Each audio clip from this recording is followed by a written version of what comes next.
श्री शिवाय नमस्तुभ्यम। मैं हूँ वामिका और आप सभी का हमारे चैनल आध्यात्मिक सागर में हार्दिक स्वागत है। भगवान भोलेनाथ और माता पार्वती की कृपा आप और आपके पूरे परिवार पर सदा बनी रहे।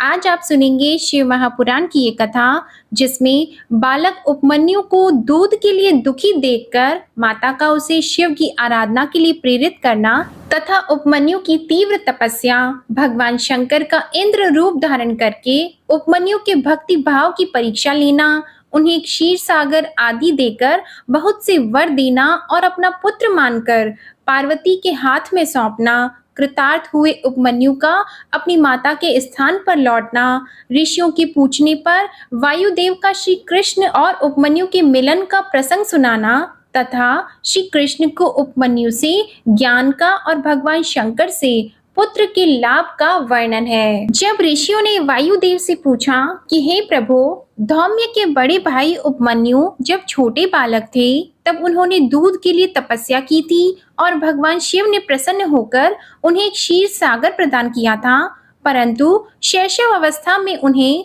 शिव शास्त्र के प्रवचन की शक्ति कैसे प्राप्त हुई अथवा वे कैसे शिव के सत स्वरूप को जानकर तपस्या में निरत हुए। तपश्चरण के पर्व में उन्हें भस्म के विज्ञान की प्राप्ति कैसे हुई, जिससे जो रुद्राग्नि का उत्तम वीर्य है उस आत्मरक्षक भस्म को उन्होंने प्राप्त किया। वायुदेव ने कहा, महर्षियों, जिन्होंने वह तप किया था वे उपमन्यु कोई साधारण बालक नहीं थे, परम बुद्धिमान मुनिवर व्याघ्रपाद के पुत्र थे। उन्हें जन्मांतर में ही सिद्धि प्राप्त हो चुकी थी, परंतु किसी कारणवश वे अपने पद से च्युत हो गए, योग भ्रष्ट हो गए, इसलिए भाग्यवश जन्म लेकर वे मुनि कुमार हुए। एक समय की बात है, अपने मामा के आश्रम में उन्हें पीने के लिए बहुत थोड़ा दूध मिला। उनके मामा का बेटा अपनी इच्छा के अनुसार गरम गरम उत्तम दूध पीकर उनके सामने खड़ा था। मातुल पुत्र को इस अवस्था में देखकर व्याघ्रपाद कुमार उपमन्यु के मन में ईर्ष्या हुई और वे अपनी माँ के पास जाकर बड़े प्रेम से बोले, माते महाभागे तपस्विनी, मुझे अत्यंत स्वादिष्ट गरम गरम गाय का दूध दो, मैं थोड़ा सा नहीं पीऊंगा। बेटे की यह बात सुनकर व्याघ्रपाद की पत्नी तपस्विनी माता के मन में उस समय बड़ा दुख हुआ। उसने पुत्र को बड़े आदर के साथ छाती से लगा लिया और प्रेम पूर्वक लाड प्यार करके अपनी निर्धनता का स्मरण हो आने से वह दुखी विलाप करने लगी। महातेजस्वी बालक उपमन्यु बारंबार दूध को याद करके रोते हुए माता से कहने लगे, माँ दूध दो, दूध दो। बालक के उस हठ को जानकर उस तपस्विनी ब्राह्मण पत्नी ने उसके हठ के निवारण के लिए एक सुंदर उपाय किया। उसने स्वयं उच्चव्रती से कुछ बीजों का संग्रह किया था। उन बीजों को देखकर उसने तत्काल उठा लिया और पीस कर पानी में घोल दिया। फिर मीठी वाणी में बोली, आओ आओ मेरे लाल। यों कहकर बालक को शांत करके हृदय से लगा लिया और दुख से पीड़ित होकर उसने कृत्रिम दूध उसके हाथ में दे दिया। माता के दिए हुए उस बनावटी दूध को पीकर बालक अत्यंत व्याकुल हो उठा और बोला, माँ, यह दूध नहीं है। तब वह बहुत दुखी हो गई और बेटे का मस्तक सूंघकर अपने दोनों हाथों से उसके कमल सदृश नेत्रों को पोंछती हुई बोली, बेटा, अपने पास सभी वस्तुओं का अभाव होने के कारण दरिद्रतावश मुझ अभागिनी ने पीसे हुए बीज को पानी में घोलकर यह तुम्हें मिथ्या दूध दिया था। तुम दूध नहीं दिया ऐसा कहकर रोते हुए मुझे बारंबार दुखी करते हो, किंतु भगवान शिव की कृपा के बिना तुम्हारे लिए कहीं दूध नहीं है। भक्ति पूर्वक माता पार्वती और अनुचरों सहित भगवान शिव के चरणाविंदों में जो कुछ समर्पित किया गया हो वही संपूर्ण संपत्तियों का कारण होता है। महादेव जी ही धन देने वाले हैं। इस समय हम लोगों ने उनकी आराधना नहीं की है। वे भगवान ही सकाम पुरुषों को उनकी इच्छा के अनुसार फल देने वाले हैं। हम लोगों ने आज से पहले कभी भी धन की कामना से भगवान शिव की पूजा नहीं की है, इसलिए हम दरिद्र हो गए और यही कारण है कि तुम्हारे लिए दूध नहीं मिल रहा है। बेटा, पूर्व जन्म में भगवान शिव अथवा विष्णु के उद्देश्य से जो कुछ किया जाता है वही वर्तमान जन्म में मिलता है, दूसरा कुछ नहीं। तब उपमन्यु बोले, माँ, यदि माता पार्वती सहित भगवान शिव विद्यमान है तब आज से शोक करना व्यर्थ है। महाभागे, अब शोक छोड़ो, सब मंगलमय ही होगा। माँ, आज मेरी बात सुन लो। यदि कहीं महादेव जी हैं, तो मैं देर से या जल्दी ही उनसे क्षीर सागर मांग लाऊंगा। वायु देवता कहते हैं, उस महाबुद्धिमान बालक की वह बात सुनकर उसकी मनस्विनी माता उस समय बहुत प्रसन्न हुई और यों बोली। माता ने कहा, बेटा, तुमने बहुत अच्छा विचार किया है। तुम्हारा यह विचार मेरी प्रसन्नता को बढ़ाने वाला है। अब तुम देर न लगाओ, शाम सदाशिव का भजन करो। अन्य देवताओं को छोड़कर मन, वाणी और क्रिया के द्वारा भक्ति भाव के साथ पार्षद गणों सहित उन्हीं शाम सदाशिव का भजन करो। नमः शिवाय। यह मंत्र उन देवाधिदेव वरदायक शिव का साक्षात वाचक माना गया है। प्रणव सहित जो दूसरे 7 करोड़ महामंत्र हैं, वे सब इसी में लीन होते हैं और फिर इसी से प्रकट होते हैं। यह मंत्र दूसरे सभी मंत्रों से प्रबल है। यही सबकी रक्षा करने में समर्थ है। अतः दूसरे की इच्छा नहीं करनी चाहिए। इसलिए तुम दूसरे मंत्रों को त्याग कर केवल पंचाक्षर के जप में लग जाओ। इस मंत्र की जिह्वा पर आते ही यहाँ कुछ भी दुर्लभ नहीं रह जाता।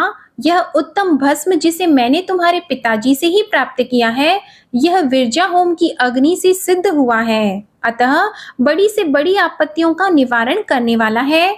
मैंने तुम्हें जो पंचाक्षर मंत्र बताया है, उसको मेरी आज्ञा से ग्रहण करो। इसके जप से ही शीघ्र तुम्हारी रक्षा होगी।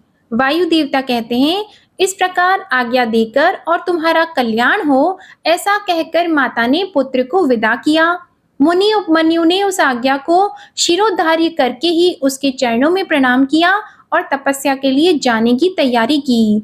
उस समय माता ने आशीर्वाद देते हुए कहा, सब देवता तुम्हारा मंगल करें। माता की आज्ञा पाकर उस बालक ने दुष्कर तपस्या आरंभ की। हिमालय पर्वत के एक शिखर पर जाकर उपमन्यु एकाग्रचित्त होकर केवल वायु पीकर रहने लगे। उन्होंने 8 ईंटों का एक मंदिर बनाकर उसमें मिट्टी के शिवलिंग की स्थापना की। उसमें माता पार्वती और गणों सहित अविनाशी महादेव जी का आह्वान करके भक्ति भाव से पंचाक्षर मंत्र द्वारा ही वन के पत्र पुष्प आदि उपचारों से उनकी पूजा करते हुए वे चिरकाल तक उत्तम तपस्या में लगे रहे।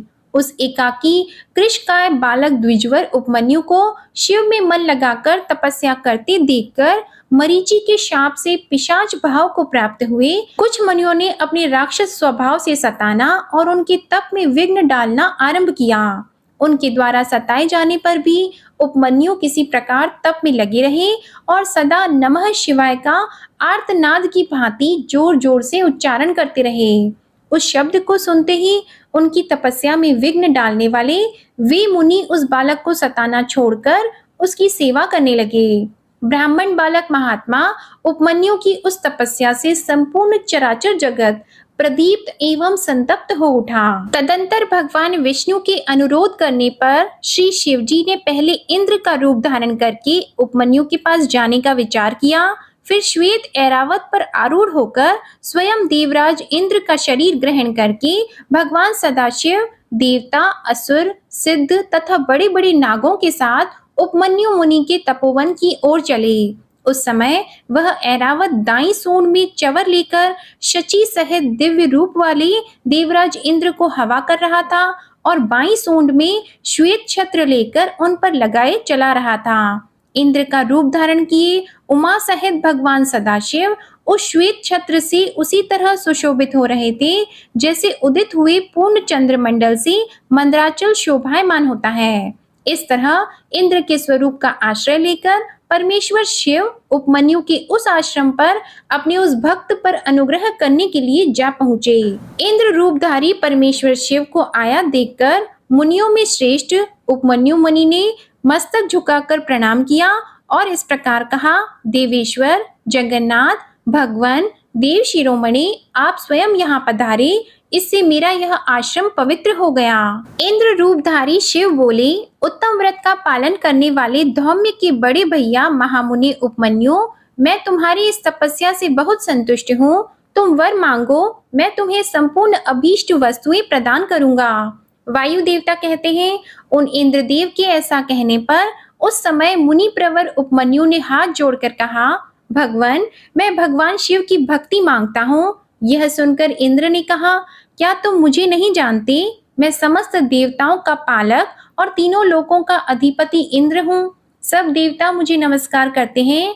ब्रह्मर्षि, मेरे भक्त हो जाओ, सदा मेरी ही पूजा करो, तुम्हारा कल्याण हो, मैं तुम्हें सब कुछ दूंगा। निर्गुण रुद्र को त्याग दो, उस निर्गुण रुद्र से तुम्हारा कौन सा कार्य सिद्ध होगा, जो देवताओं की पंक्ति से बाहर होकर पिशाच भाव को प्राप्त हो गया है।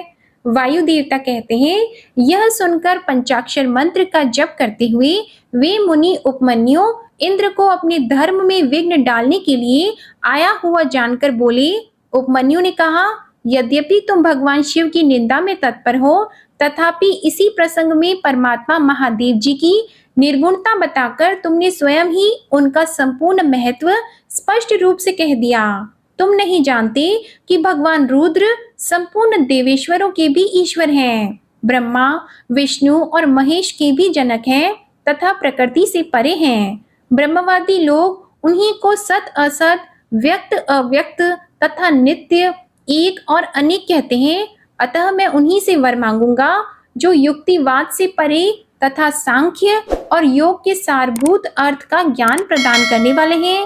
तत्वज्ञानी पुरुष उत्कृष्ट जानकर जिनकी उपासना करते हैं, उन भगवान शिव से ही मैं वर मांगूंगा। देवाधम, दूध के लिए जो मेरी इच्छा है वह यों ही रह जाए, परंतु शिवास्त्र के द्वारा तुम्हारा वध करके मैं अपने शरीर को त्याग दूंगा। वायु देवता कहते हैं, ऐसा कहकर स्वयं मर जाने का निश्चय करके उपमन्यु दूध की भी इच्छा छोड़कर इंद्र का वध करने के लिए उद्यत हो गए। उस समय अघोर अस्त्र से अभिमंत्रित घोर भस्म को लेकर मुनि ने इंद्र के उद्देश्य से छोड़ दिया और बड़े जोर से सिंह नाद किया।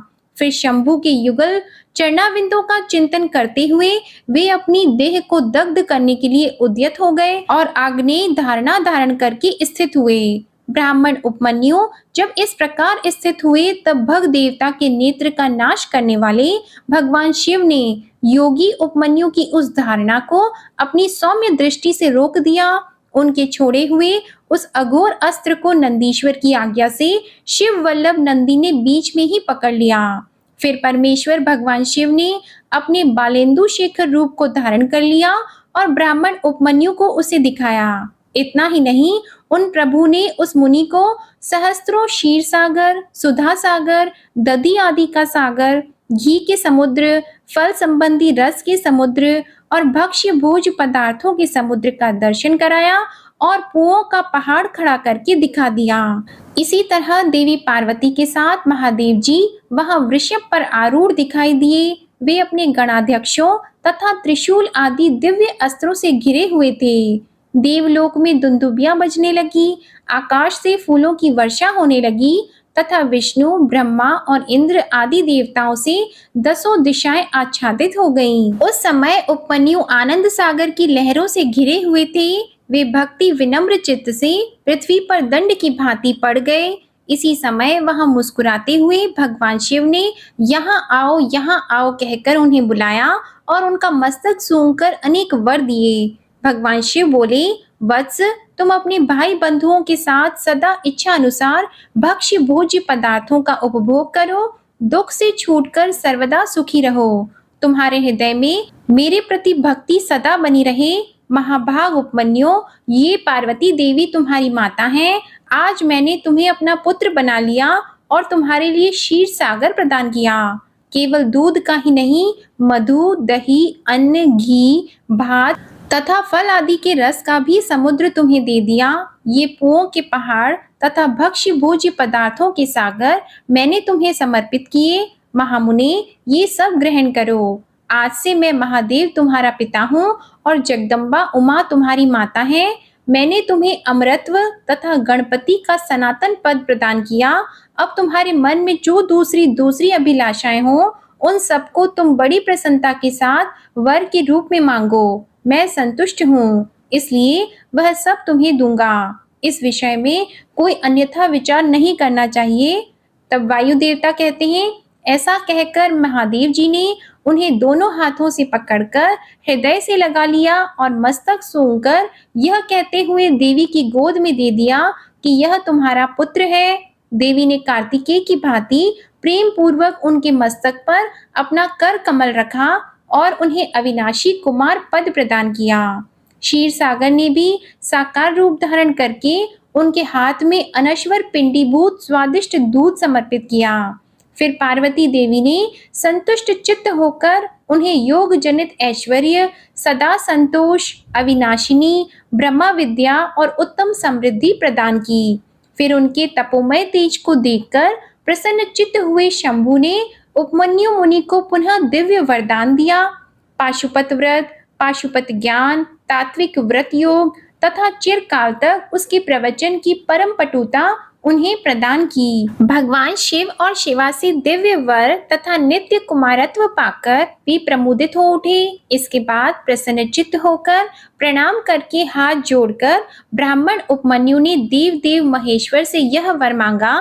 उपमन्यु बोले, देव देवेश्वर प्रसन्न होइए, परमेश्वर आप प्रसन्न होइए और मुझे अपनी परम दिव्य एवं अव्यभिचारिणी भक्ति दीजिए। महादेव, मेरे जो अपने सगे संबंधी हैं उनमें मेरी सदा श्रद्धा बनी रहने का वर दीजिए। साथ ही अपना दासत्व, उत्कृष्ट स्नेह और नित्य सामीप्य प्रदान कीजिए। ऐसा कहकर प्रसन्न चित्त हुए द्विज श्रेष्ठ उपमन्यु ने हर्ष गदगद वाणी के द्वारा महादेव जी का स्तवन किया। उपमन्यु बोले, देव देव महादेव, शरणागत वत्सल साम सदाशिव, आप सदा मुझ पर प्रसन्न होइए। वायुदेव कहते हैं, उनके ऐसा कहने पर सबको वर देने वाले प्रसन्न आत्मा महादेव ने मुनिवर उपमन्यु को इस प्रकार उत्तर दिया। शिव बोले, वत्स उपमन्यु, मैं तुम पर संतुष्ट हूँ, इसलिए मैंने तुम्हें सब कुछ दे दिया। ब्रह्मर्षि, तुम मेरे सुदृढ़ भक्त हो, क्योंकि इस विषय में मैंने तुम्हारी परीक्षा ले ली है। तुम अजर अमर, दुख रहित, यशस्वी, तेजस्वी और दिव्य ज्ञान से संपन्न हो। द्विज श्रेष्ठ, तुम्हारे बंधु बांधव, कुल तथा गोत्र सदा अक्षय रहेंगे। मेरे प्रति तुम्हारी भक्ति सदा बनी रहेगी। विप्रवर, मैं तुम्हारे आश्रम में नित्य निवास करूंगा, तुम मेरे पास आनंद विचरोगे। ऐसा कहकर उपमन्यु को अभीष्ट वर देकर करोड़ों सूर्यों के समान तेजस्वी भगवान महेश्वर वहीं अंतर ध्यान हो गए। उन श्रेष्ठ परमेश्वर से उत्तम वर पाकर उपमन्यु का हृदय प्रसन्नता से खिल उठा। उन्हें बहुत सुख मिला और वे अपनी जन्मदायिनी माता के स्थान पर चले गए। फिर ऋषियों ने वायु देवता से कहा, भगवान, आपने महात्मा उपमन्यु का चरित्र सुनाया, जिससे यह ज्ञात हुआ कि उन्होंने केवल दूध के लिए तपस्या करके भी परमेश्वर शिव से सब कुछ पा लिया। हमने पहले से ही सुन रखा है कि अनायास ही महान कर्म करने वाले वसुदेव नंदन भगवान श्री कृष्ण किसी समय धौम्य के बड़े भाई उपमन्यु से मिले थे और उनकी प्रेरणा से पाशुपत व्रत का अनुष्ठान करके उन्होंने परम ज्ञान प्राप्त कर लिया था। अतः आप ये बताएं कि भगवान श्री कृष्ण ने परम उत्तम पाशुपत ज्ञान किस प्रकार प्राप्त किया। तब वायुदेव बोले, अपनी इच्छा से अवतीर्ण होने पर भी सनातन वासुदेव ने मानव शरीर की निंदा सी करते हुए लोक संग्रह के लिए शरीर की शुद्धि की थी। वे पुत्र प्राप्ति के निमित्त तप करने के लिए उन महामुनि के आश्रम पर गए थे, जहां बहुत से मुनि उपमन्यु जी का दर्शन कर रहे थे। भगवान श्री कृष्ण ने भी वहां जाकर उनका दर्शन किया। उनके सारे अंग भस्म से उज्जवल दिखाई देते थे। मस्तक त्रिपुंड से अंकित था। रुद्राक्ष की माला ही उनका आभूषण थी। वे जटा मंडल से मंडित थे। शास्त्रों से वेद की भांति वे अपने शिष्यभूत महर्षियों से घिरे हुए थे और शिवजी के ध्यान में तत्पर होकर शांत भाव से बैठे थे। उन महातेजस्वी उपमन्यु का दर्शन करके श्री कृष्ण ने उन्हें नमस्कार किया।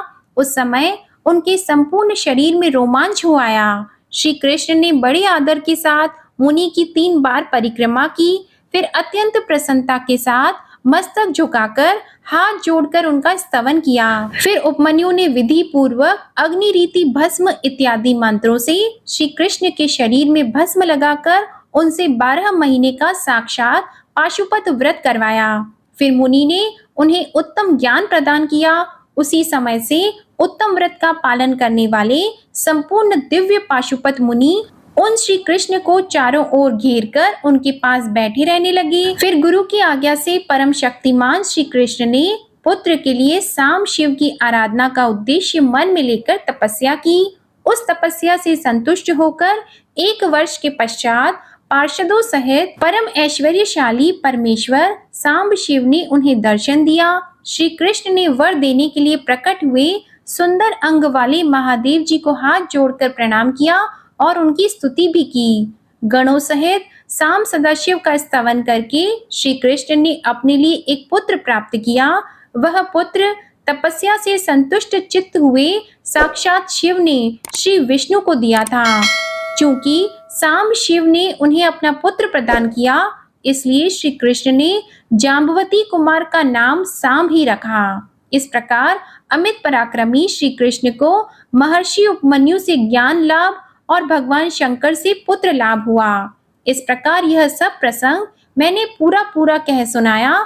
जो प्रतिदिन इसे कहता, सुनता या सुनाता है, वह भगवान विष्णु का ज्ञान प्राप्त कर उन्हीं के साथ आनंदित होता है। ओम नमः शिवाय। आज की कथा समाप्त होती है। आशा करती हूँ आपको आज की कथा पसंद आई होगी। अगर पसंद आए तो वीडियो को लाइक करें, शेयर करें और कमेंट में भगवान भोलेनाथ की जय जरूर लिखिएगा और हमारे चैनल को सब्सक्राइब करके बेल आइकन भी प्रेस करें। धन्यवाद।